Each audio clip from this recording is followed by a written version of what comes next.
Bismillahirrahmanirrahim. Ya, lanjut ya teman-teman ya dari video kemarin yang sempat ketunda ya kemarin. Saya putus soalnya karena terlalu lama, terus IndiHome saya lowomot hancur-hancuran ndak karuan. Ya sudah, saya hentikan dulu.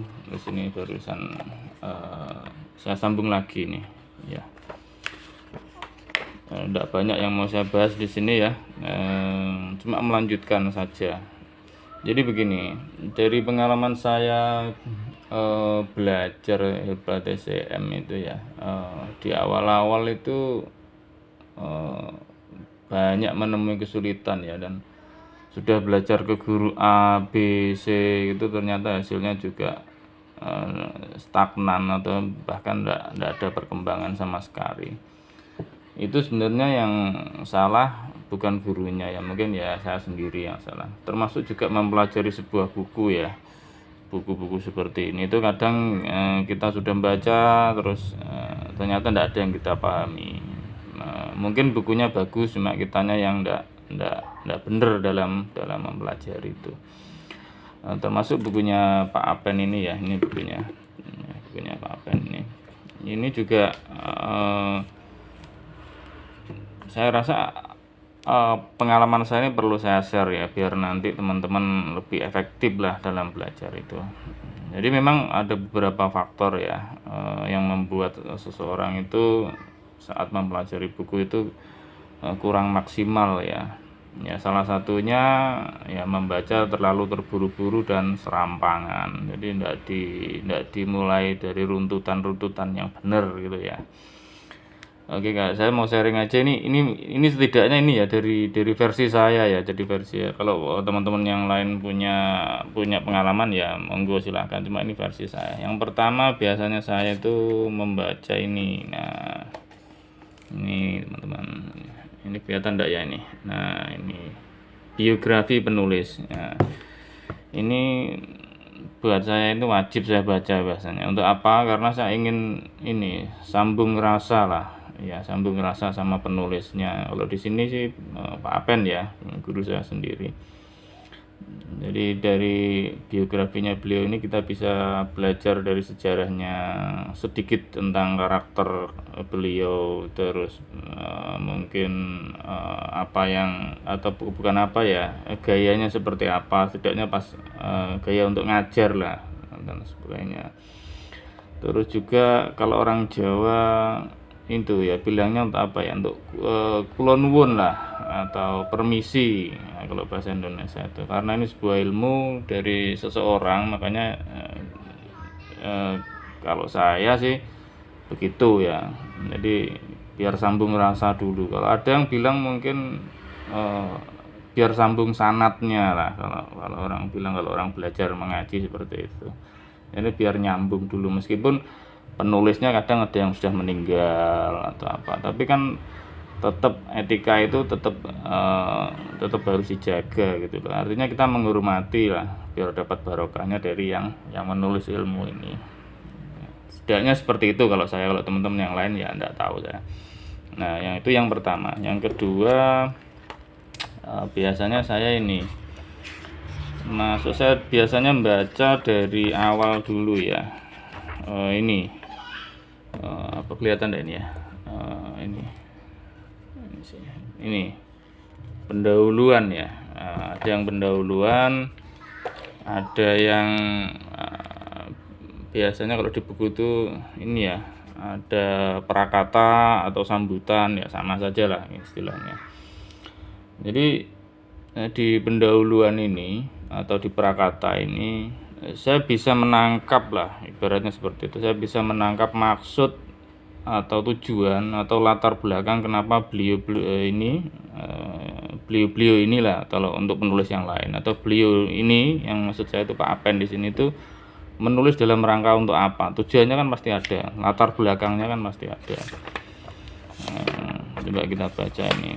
Di sini juga ada, tadi itu pendahuluan. Kalau di sini ini coba saya baca ini. Buku ini saya maksudkan agar pembaca dapat mengetahui sifat herbal dalam materi medika serta penggolongannya. Jadi beliau ini tujuannya untuk agar si pembaca itu lebih memahami lebih mengetahui, apalagi ya, memahami, mengetahui, terus mempelajari herbal tunggal ini ya. Herbal dalam materi medika. Materi itu kan herbal tunggal, banyak herbal tunggalnya. Nah, seperti itu. Jadi tujuannya beliau itu untuk itu. Jadi dari situ aja kan udah kelihatan bahwa buku ini akan didominasi sama pengetahuan secara detail tentang herbal tunggal, kira-kira seperti itu. Nah, itu yang poin pertama. Jadi maksud tujuannya seperti itu beliau itu untuk membawa literatur lah agar si pembaca ini lebih memahami, lebih mengetahui secara detail tentang herbal tunggal. Nah, itu yang pertama. Terus pendahuluan ini juga penting ya. Coba ini saya quote ini. Nah, seperti ini ya. Ini saya baca ini halaman halaman 18 ini ya. Ini di sini disebutkan ini ya. Kelihatan enggak ini ya? Ini disebutkan dalam meresepkan herbal TCM itu wajib memahami dengan baik berkaitan dengan diagnosa berdasarkan Bianzang Lunci kalau tulisannya. Kalau pelafalannya apa ya kalau bahasa Pinyin itu? Bianceng Lunci atau apa ya? Saya kurang paham saya kalau bahasa Pinyin ya. Bahasa ini aja saya baca secara harfiahnya aja. Jadi Bianzang Lunci gitu ya. Ya, Bianzang Lunci itu yang dimaksudkan di sini adalah ini. Kelihatan kayak ini ya. Sudah ini. Ya ini kelihatan nih. 4 cara pemeriksaan dan 8 dasar diagnosa. Nah, karena di sini sifatnya wajib, maka teman-teman sebelum menginjak materi herbal TCM ini, sebelum mengawali belajar ini wajib untuk setidaknya mengetahui atau memahami itu 2 atau 3 itu. Nanti 4 cara pemeriksaan, 8 dasar diagnosa dan Zhangxiang atau teori fenomena organ. Nah, ini sudah disebutkan di sini tuh. Jadi kalau belum memahami tentang ini terus tiba-tiba kita masuk ke herbal TCM ya pasti kebingungan. Terus akhirnya ya enggak maksimal belajarnya. Kira-kira seperti itu. Enggak berkembang seperti itu. Nah, 4 dasar pemeriksaan ini kan masuk di materi TCM dasar ya kalau tidak salah, bersama dengan teori-teori dasar yang lainnya seperti mungkin yin yang, terus fenomena organ, terus apalagi itu etiologi dan sebagainya itu. Jadi keseluruhan konsep-konsep tersebut itu ya sebagai landasan sebelum belajar herbal TCM ini gitu. Jadi herbal itu kan sebenarnya cuma sebagai alat pengobatan aja, enggak beda jauh dengan akupuntur dan bekam dan sebagainya. Nah, semuanya kan sebagai manifestasi dari pemahaman tentang konsep dasar. Nah, konsep dasar itu ya termasuk Bianzang Lunci itu tadi dan konsep-konsep yang lain, misalkan teori yin yang dan sebagainya, TCM dasar lah istilahnya. 4 cara pemeriksaan saja ini kan juga panjang lebar nih kalau dijelaskan. Jadi yang melihat, terus ada yang palpasi, ada yang membau dan sebagainya itu di TCM dasar. Terus ini ada 8 dasar diagnosa atau 8 dasar diferensiasi sindrom. Nah, seperti itu. Itu kan juga materi masuk di TCM dasar itu. Jadi 8 dasar diagnosa atau 8 dasar diferensiasi sindrom itu kan banyak modelnya. Kalau yang terkenal kan memang ini 8 dasar ini. Nanti kan ada kalau tidak salah ada 4 level, ada 6 pola, ada yang berdasarkan Qi dan Shui, ada yang berdasarkan kalau tidak salah berdasarkan Qi dan Jinye dan cairan, dan banyak modelnya, atau berdasarkan apalagi itu yang di buku satunya itu ya saya baca itu ada yang berdasarkan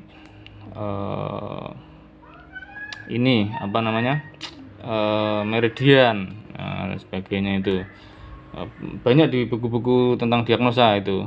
Nah, jadi ini juga harus dipahami ini.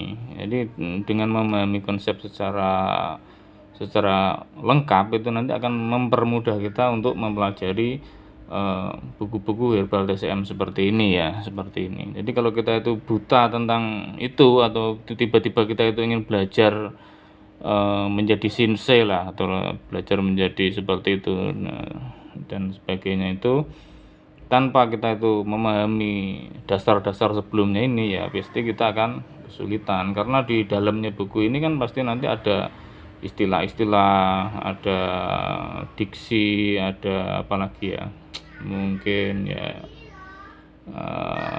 kata-kata atau frase-frase yang sifatnya itu spesifik dan itu ada di materi-materi dasar yang sebelumnya di TCM dasar. Jadi kalau kita ndak punya basic seperti itu ya pasti kesulitan. Kira-kira seperti itu. Apalagi yang dibahas ini herbal. Herbal itu kan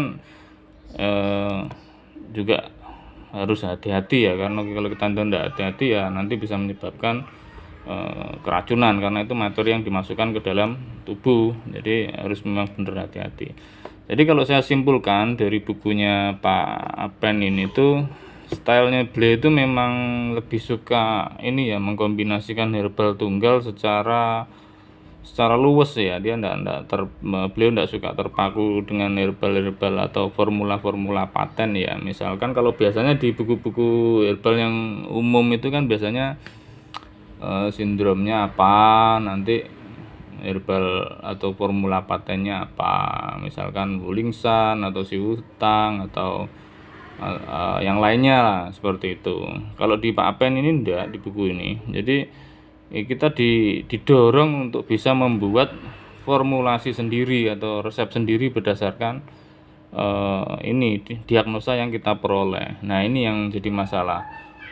Nah, kalau dasar kita diagnosa itu tidak kuat, maka kita akan cenderung untuk melakukan kesalahan. Itu yang repotnya. Jadi memang benar di sini dikasih ini ya, dikasih quote seperti ini bahwa syaratnya untuk mempelajari buku ini memang harus sudah memahami secara mendalam tentang ini, tentang tiga poin ini, gitu loh. Jadi kira-kira isi globalnya buku ini seperti itu. Jadi bedanya dengan buku-buku yang lain seperti itu. Nah, kira-kira cukup begitu aja ulasan terakhir dari saya. Jadi buku ini sangat recommended, sangat layak lah untuk dikoleksi dan dipelajari. Jadi meskipun harganya mungkin agak lumayan mahal lah ya kalau buat saya ini ya, cuma isinya ya sebanding lah dengan isinya juga daging semua. Jadi teman-teman nanti diharapkan bisa luas dalam mengkombinasikan herbal tunggal dan ini bisa menyerap dari pengalaman beliau selama jadi sensei ini dalam praktek klinisnya. Kira-kira seperti itu. Saya kira cukup untuk videonya. Terima kasih.